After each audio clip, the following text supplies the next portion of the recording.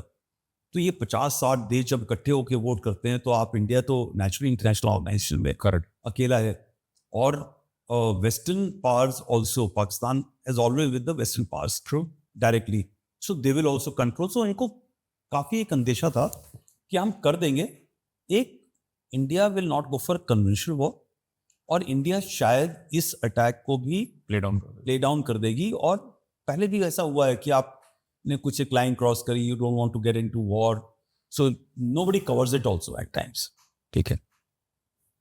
Plus अगर एक season delay कर देते और हो जाता, तो वहां पे जो सिस्टम था उसको एविट करने के लिए पूरी, so lot of people question that why chief was in such a rush to take them out, we could have waited for 2 more months, we could have built up far more better.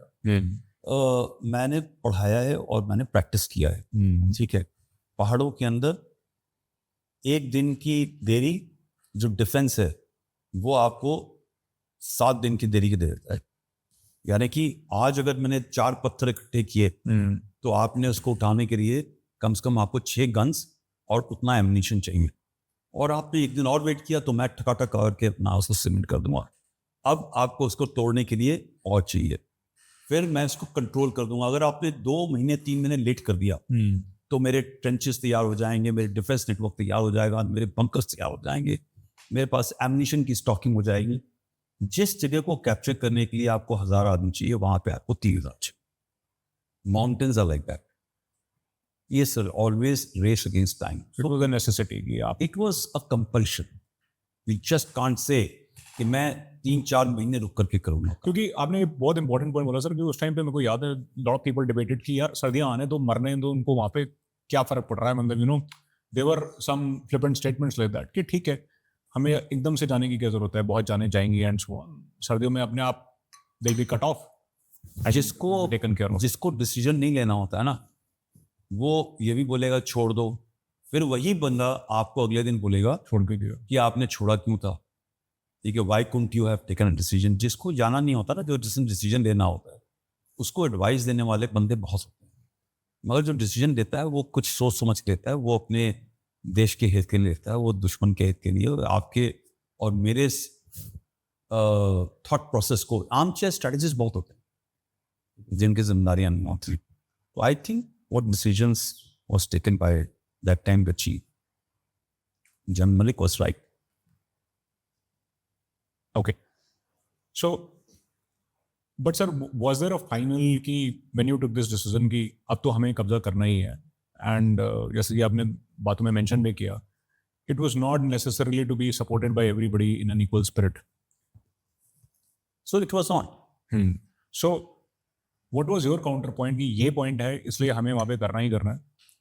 Eventually क्या होता है ना, जब ये decision भी हुआ तो कई चीज़ें कलेक्टिव डिसीजन डिस्कशन होती हैं, बट इवेंचुअली डिसीजन तो एक आदमी का होता है, वो ब्रिगेड कमांडर का होता है। देखिए एक समय आया कि जब बर्फ़ लोग एज पर दिए हुए रूटीन के हिसाब से लोग नीचे आने लगे। ठीक है, कई पोस्ट ऐसी थी जो हमने दोबारा से रीऑक्यूपाई करी, और फिर you know when you are pushing that unit, वो मैं तो अगेन हम तो हेडक्वार्टर से बोल रहे हैं, पेन और पिंच किसको हो रहा है? जो चढ़ाई हो रहा है वो सीओ को हो रहा है, कंपनी कमांडर को हो रहा है, जवानों को हो रहा है। तो फिर then we came to a via media and we said यार ठीक है, बर्फ तो पड़ी नहीं है, you really want to vacate that, तो आप एक स्ट्रॉन्ग बेस से उस जगह को रोज पेट्रोल किया कर दिया करो। ठीक है, तो पेट्रोलिंग शुरू हुई। It's a mid way, there is a truth I am talking now. तो हमने वो मिड वे का काम शुरू किया कि अब पेट्रोल जा रही है रोज उस इलाके को ऑब्जर्व करने के लिए। तो अब कभी बार थोड़ी बर्फ पड़ गई तो खतरा हो गया, but patrol had to go. Then eventually the same people came back and said कि सर ये जो चीज़ है ये बड़ी डेंजरस है और रोज करना बड़ा मुश्किल है, हम ऐसा करते हैं हम उसको ऑक्यूपाई कर लेते हैं, जब बर्फ पड़ेगी तब हम विकेट करेंगे। So then we took a call that out of let's say X number of post, कुछ ऐसी पोस्ट है जो एडमिनिस्ट्रेटिव पोस्ट है, हम नहीं ऑक्यूपाई करेंगे, उनकी उसकी जरूरत नहीं है ऑक्यूपाई करने, मगर हम वो कुछ क्रिटिकल पोस्ट जरूर ऑक्यूपाई करेंगे जिनको वेकेशन से और दुश्मन के ऑक्यूपेशन से हमें चैलेंज हो जाएगा वेकेशन कराने का। ठीक है, सो वी आइडेंटिफाइंग दोस्त और हमने फिर उन पोस्ट को ऑक्यूपाई कर दिया, और उसको ऑक्यूपेशन के बाद में उनकी स्टॉकिंग चली, बिकॉज रोज नहीं राशन जा सकता, तो आपको एक साथ में 30 लोग निकाले, उनके ऊपर 2-2 किलो का पर हेड पर डे के हिसाब से सामान डाला गए, और इट टेक्स बरौब से एक पोस्ट इन नदौन वहाँ जाने के लिए 3 दिन लगता था। ठीक है, अब आपने 3 दिन जो जवान सामान लेके चल रहा है उनको अपने खाने का भी सामान चाहिए। अब उस टाइम में पोर्टर खत्म हो गए थे, खच्चर चल नहीं रही थी, पोनी चल नहीं सकते थे, बिकॉज स्नीट होता है बर्फ, करेक्ट, और ठंड के अंदर जहाँ जहाँ पानी का थोड़ा स्लोप होता है, और दीज आर न्यू माउंटेन्स, जो नए माउंटेन्स होते हैं उसमें हर पोर से बर्फ निकलती है, पानी स्लिपरी और स्लिपरी हो जाता है, और स्लिपरी भी होता है, और क्रस्ट इतना होता है कि उसके ऊपर थोड़ा सा प्रेशर पड़ा है तो अंदर पैच आ जाता है। Not easy, it is a test of human endurance, nobody else, no machine can function. So अब वो जवान आप कितनी बार भेजोगे, कितना स्टॉक हुआ, all this he were done. Eventually ये 2 BSF की यूनिटें थी उस इलाके में, कुछ हमारे बाकी इन्फेंट्री के जवान थे, इन लोगों ने बहुत मेहनत से काम करा और बड़े ब्रेवरी के साथ में उन्होंने स्टॉकिंग रखी, और उन्होंने ऑक्यूपाई किया इन जगहों को। Sir why Gurez valley is important, and अगर आपने ये सब नहीं किया होता तो इसके क्या रेमिफिकेशन हो सकते? जैसे मैंने आपको बताया कि वैली ईस्ट से वेस्ट की दिशा में चलती है जी, या ठीक है, तो उस दिशा के अंदर जब आप राजधानी से अंदर घुसते हो वैली, कश्मीर वैली के ऊपर चढ़ करके फिर आप शमशाबारी एक कहीं जाता है, और वहां से आप नीचे आते हो गुरेज वैली के अंदर। तो ये जो 110 किलोमीटर का फ्रंटेज है उसमें सिर्फ 30-40 किलोमीटर की रोड है। आपको जवान सस्टेन करने हैं, रखने हैं, अटैक करना है, रिकैप्चर करना है, उसके लिए आपको सोल्जर्स चाहिए, उसके लिए आपको सोल्जर्स को सस्टेन करने के लिए राशन चाहिए, एम्यूनिशन चाहिए, आपको गन्स चाहिए। तो अगर आपके पास 40-50 किलोमीटर के इलाके के अंदर रोड्स नहीं है और एक किनारे के हिस्से पे जो आपने नहीं ऑक्यूपाई किया तो वहाँ पे तो दुश्मन बैठ जाता है, और अब आपको उसको विकेट करना है तो आसान, it's very very difficult. Unlike इन कारगिल वाले के अंदर क्या था कि most of the areas metal road, metal था, मशकों के अंदर भी कुछ ना कुछ कच्चे रास्ते थे, इन जगहों के ऊपर सिर्फ 80 जा सकती थी नाले के हिसाब से, ऊपर भी पोस्टों की तरफ जाने में आधे आधे रास्ते तक कच्चों का या पोनीज का रास्ता। करेक्ट, पोनी मतलब पोनी जो लोकल पोनी होता है वो 20 kg उठा के आता है, जो फौजी को होता है वो 40 किलो उस इलाके में उठा देता है। So there are logistical military planning challenges जो इन ज्योग्राफी और वहाँ की जो क्लाइमेट है वो आपके ऊपर फेंकती है। लोग इन सब चीज़ों को नहीं समझते, वहाँ पर ऑक्सीजन नहीं है, तो इसीलिए जैसे अब मैं एग्जांपल देता हूँ, आपने प्लेन के अंदर प्लेन्स ऑफ पंजाब में अगर ऑपरेशन करना है और अगर एक दुश्मन है उसको हावी करने के लिए हमें 3 गुना प्लानिंग करनी होती है, 3 गुना फोर्स चाहिए, तब जाकर के, क्योंकि एक आदमी मर जाएगा, एक आदमी इंजर हो जाएगा और एक आदमी पड़ेगा, पकड़ेगा। That is the level. जब ये आप 9000 फीट के ऊपर चलते हैं, यही स्ट्रेंथ जो है 6 टाइम टिल 9000। 9000 से ऊपर चलते हैं, ये आपको स्ट्रेट अवे 9 से 12 टाइम हो जाता है। और ये जो इलाके जिनकी हम बात कर रहे हैं, स्पेशली कारगिल, मशको, गुरेज की जो हाइट्स हैं, ये बैरन है। जब पेड़ में है। आप जी प्लेन्स और पंजाब में चलते हैं तो आपको टेरेन की एक छुपावट मिलती है, जंगल मिलता है, जो नाले हुए आते हैं। इनके अंदर जो आदमी ऊपर से प्लस स्टीप है, खड़ी चढ़ाई है। खड़ी चढ़ाई, ऑक्सीजन जो है 30 to 40% लेवल है। और फिर आपने ठंड से बचने के लिए, बिकॉज टेम्परेचर जो है 0 में चल रहा है, कपड़े पहले आपने प्लेन में आपने कपड़े पहने हुए हैं कुछ और, अब आप सोचिए कि आप लेयर ऐड करते चले जा रहे हैं और ऑक्सीजन कम होती है। ऑक्सीजन कम होती जा रही है और चढ़ाई ऐसे होती चली जा रही है। So strength of people when you start from 10,000 to carry out an attack at 15,000, कितना भी टफ आदमी हो, माउंटेनियर्स जाते हैं ना, तो कुछ माउंटेनियर्स जिन्होंने पूरी ट्रेनिंग करी होती है वो कहीं रुक जाते हैं। अब इसके ऊपर फायरिंग चल रही है, आर्टिलरी फायरिंग चल रही है, एयर बस्ट फायर हो रहा है, एमिनेशन गिर रहा है, एरिया माइंड है, और फिर दुश्मन आपको देख देख करके राइफल की फायरिंग।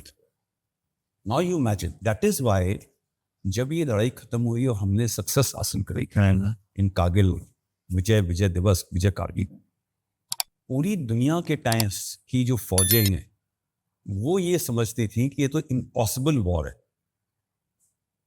और हमारे देश की आर्मी को जो रिस्पेक्ट है, हमारे देश का जो रिस्पेक्ट है, एक कारगिल के बाद में एकदम चेंज हो गया।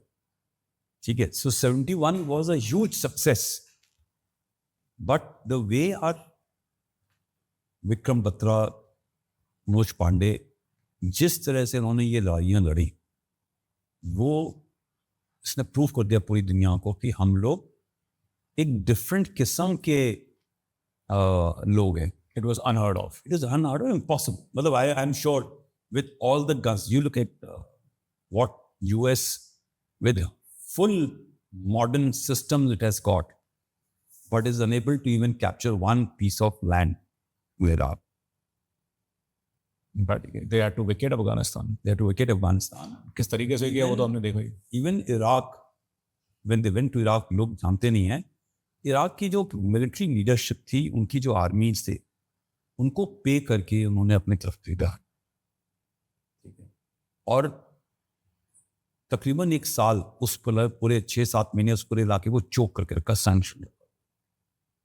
पूरी दुनिया की जो वर्ल्ड पावर्स की आर्मी थी, UK, France, NATO, everybody was together against Iraq. 91 में बैठा। 91।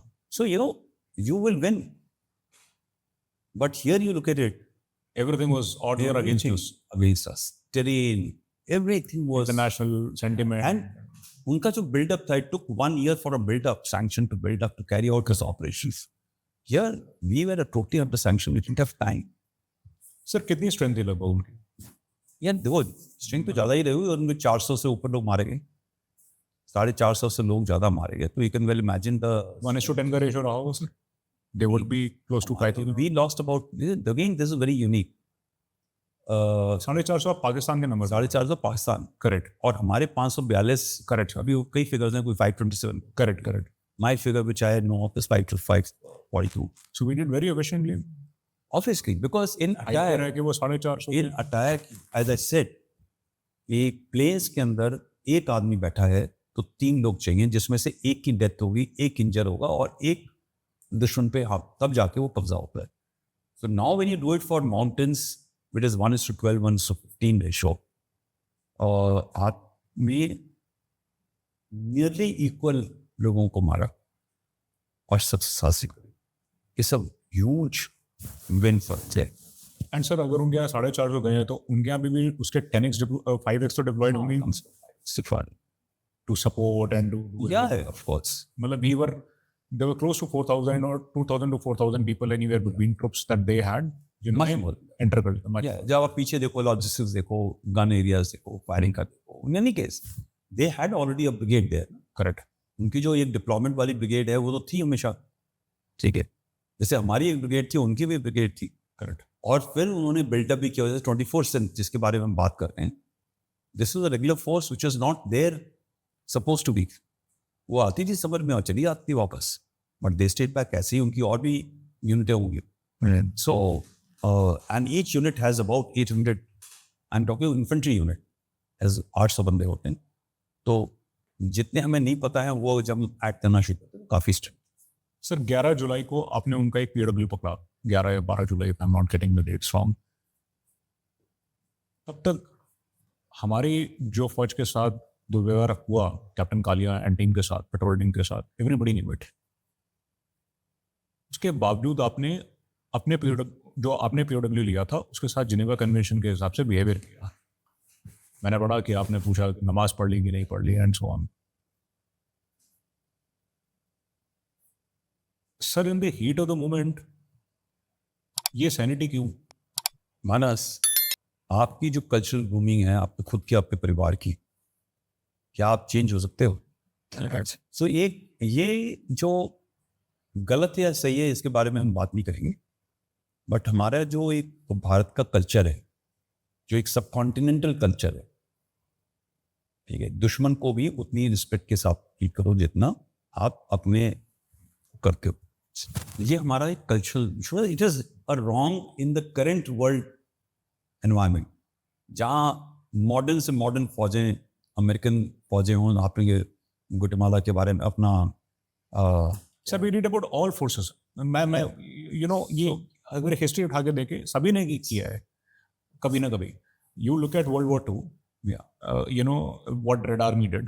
You look at what is happening to Ukrainian soldiers in Russia, and I'm sure the other side will also have the same word. No, same. Right. Ukrainians are doing much worse. Correct. Right. Now you look what happened in Guatemala, what happened in Iraq. This is everywhere. So Geneva Convention was made keeping these armies in mind, not the Indian thought processes. So what you're saying is that हमने क्यों किया ऐसा? ठीक है, इससे पहले भी he is not the first prisoner of war. इससे पहले भी 4 या 5 prisoner of war गए थे और Northern Light Infantry के थे. ठीक है, which Pakistan could have said ये तो लोकल है, ये तो हमारे नहीं है, ये तो रेगुलर ये रेगुलर वाले थे. करेक्ट.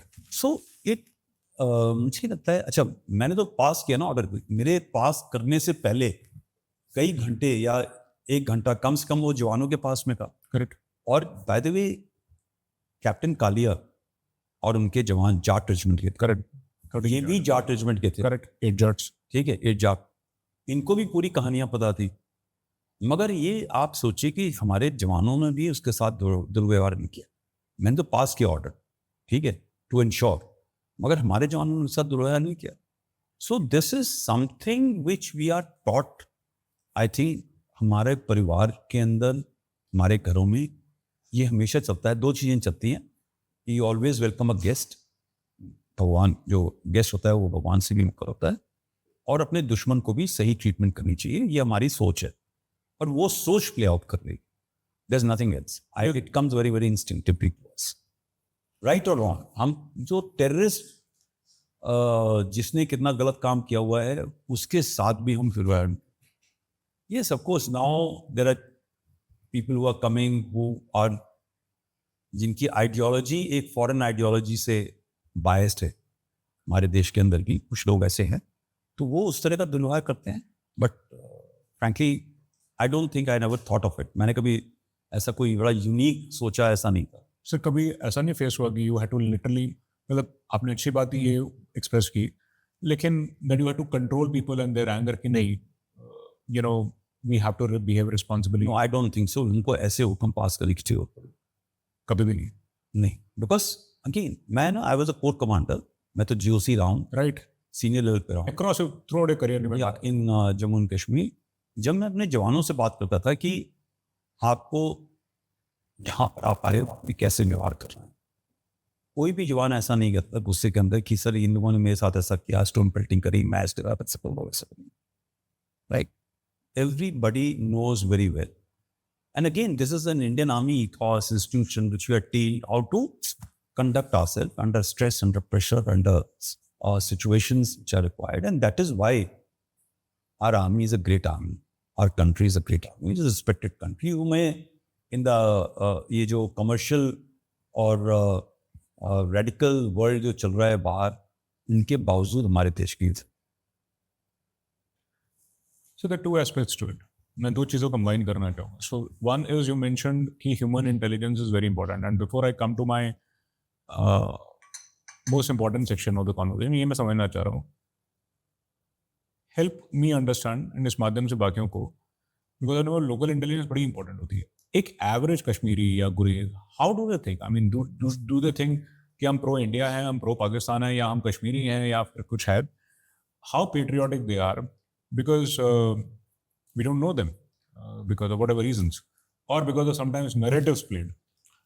अब आपने तो वहाँ पे इतने साल अपनी 23 साल plus total 12 years, 35 odd years that you have spent on and off in Kashmir, 23 years regular over there.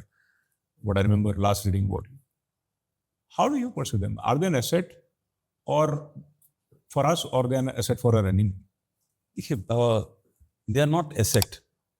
मैं जो जम्मू कश्मीर के लोग हैं, कश्मीर के लोग हैं, वो हमारे एसेट नहीं हैं. They are not piece of, वो कोई वस्तु नहीं है.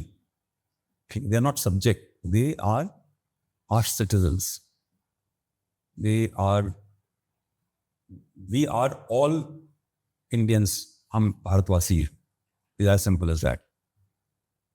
ये कहना कि सिर्फ कश्मीर के अंदर कुछ लोग हमारे गद्दार हैं इज इनकरेक्ट.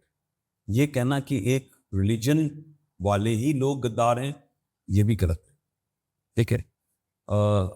आपकी जो एक्सपेक्टेशंस ऑफ गद्दारी है वो क्या है? एक खबर दे देना गद्दारी है, या पूरे देश के साथ मीडिया में आकर के कोई ऐसी चीज़ करना वो गद्दारी है, जिससे एक लार्जर डिवीजन पैदा होता है. So there's spectrum of being enemy of state per se. Citizen होने के बावजूद enemy of state होना, they are different perspective. अब ये बताइए मुझे कि 30-35 साल से वहाँ पे जो चल रही है जद्दोजहद, ठीक है, Indian army, Jammu Kashmir police, CRPF, PSF ने बहुत अच्छा काम किया. ये लड़ाई तभी जीती जा सकती है जब जनता आपके साथ. टाइम एंड अगेन वहाँ की पॉलिटिकल सिस्टम ने उनको फेल किया, वो बात दूसरी है. ठीक है. फ्यू में से I am blaming political system. Anywhere failure happens, is a political system which fails, the bureaucratic system which fails. It is not the people. लोग नहीं आते, They only pay the price. They only they पे the price. एक आम आदमी सिर्फ price पे करता है. सिक्योरिटी फोर्सेस ने 30-35 साल में एक सिचुएशन ला के वहाँ खड़ी करी कि पीस उस पर. अर्ली 2000 में किया, लेट 2000 में किया, 2010 से लेके 16 तक किया, 2019 के बाद दोबारा किया. ठीक है. तो ये किसके बलबूते पे होता है? ये आप समझते हो कि सिर्फ गन के बलबूते पे होता है? जब तक वहाँ के लोग आपके साथ नहीं हैं, आप अचीव नहीं कर सकते. ठीक है. Eventually people are with you, that is why. अब वो परसेंटेजेस में, ठीक है, परसेंटेजेस क्या है कि कुछ न्यूट्रल होंगे. ठीक है. और मैं एक छोटा सा थोड़ा गलत एग्जाम्पल दूँ. कॉलोनी के अंदर जब गुंडे आते हैं तो हर एक आदमी कहता है यार चुप रहो, क्यों बोलना है, क्यों पुलिस को बुलाना है? क्योंकि अगर पुलिस ने उनको बता दिया कि हमने बुलाया तो हम अगले टारगेट हो जाएंगे. तो there are neutrals who don't take action. फौज की गाड़ी वो किसी की गाड़ी में जब गिरती है या कुछ एक्सीडेंट होता है तो भाग करके वहाँ लोकल कश्मीरी आकर के मतलब where do you want me to just in? ठीक है. So it is not across. The second is that उनके दिमाग के अंदर क्या भरा जा रहा है. अगर वहाँ की जो लीडरशिप है जिसको वो रिस्पेक्ट करते हैं, leadership, bureaucratic, political, larger leadership of religious nature, जब आपको एक नैरेटिव फीड किया जाता है कि आप बिल्कुल एक्सक्लूसिव हो इस दुनिया के अंदर और आपको एक्सक्लूसिव रहना है, तो विच पीपल, लाइक मैं बार बोल रहा हूँ कि हम भारत के देश के लोग अलग हैं, ये एक्सक्लूसिव. बट मैं ये भी कह रहा हूँ कि हम दुनिया का एक हिस्सा हैं. मगर आप उनको एक्सक्लूसिविटी चाहते हो, आप उनको एक ओपियम देते हो. दो किस्म का ओपियम देते हो, एक आज़ादी का और एक रिलीजन के माध्यम से पाकिस्तान में जुड़ने का. ठीक है. और दोनों गलत है. क्योंकि इंडिया, भारत एज ए राष्ट्र, हजारों किस्म के धर्म चल रहे हैं यहाँ पे, धर्म यही पैदा हो रहा है, करेक्ट। ठीक है। कौन से बाकी देश के अंदर except for Islam and Christianity कौन सा धर्म ऐसा है जो बाहर पैदा हुआ? ठीक है, आई मे बी रॉन्ग, बट मैं ब्रॉडर कंटेक्स्ट, हाँ ब्रॉडर कंटेक्स्ट की अगर हम बात करें तो आप बिल्कुल सारे धर्म यहाँ पे सब पनप रहे हैं, सब एक साथ रह रहे हैं। और इनमें से कई धर्म ऐसे हैं कि अब वो कहते हैं नहीं यार हम तो तुमसे ऐसे दूर हुए कि हम तुम्हारे दुश्मन हो गए, जो मेन धर्म जहां से भी निकले, whatever it is. So I don't want to get into dharma वाला issue. What I am saying is that हम एक लार्जर देश का ऐसे हिस्सा है कि छोटी छोटी एंटिटीज हैं और साथ जब मिलके रहते हैं तो हम लोग स्ट्रॉन्ग है। ये नहीं समझना चाहता because everybody wants unique power status कि मैं कंट्रोल करूं, मैं ही बॉस हूं, मैं ही यहाँ कर आ जाऊं, ठीक है।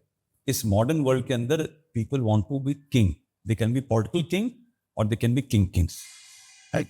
सो वो जब आप नैरेटिव अपने लोगों में डालते हो, आप एक एजुकेशन सिस्टम को करप्ट करके और यूथ को सिखाना शुरू करते हो कि यार तुम लोग तो कश्मीरी हो, बट आप उनको ये नहीं बता पा रहे हो कि तुम कौन से कश्मीरी हो। साउथ कश्मीरी, कश्मीरी, पहाड़ी कश्मीरी, यू नो इवेंचुअली अगर मैं डिवाइड करने लगूँ तो कश्मीर के अंदर भी कितने डिविजन्स हैं। हर एक आदमी कह रहा मैं यूनिक हूँ, फिर तुम किस किस को मारोगे, किस किस को बाहर निकालोगे, फिर समझोगे कि भाई आप भी अलग थे। So this poison is being fed by their own people. हम पाकिस्तान को कितना ही ब्लेम कर लें, बट इवेंचुअली जो जहर है ना पाकिस्तान दे सकता है, पिलाने वाले तो आप खुद ही होते। उस पॉइजन के बावजूद हमारे साथ चलने वाले, देश के साथ चलने वाले, देश के इतने काम करने वाले लोग ज़्यादा हैं, तभी जम्मू कश्मीर के अंदर बार बार पीस आता है।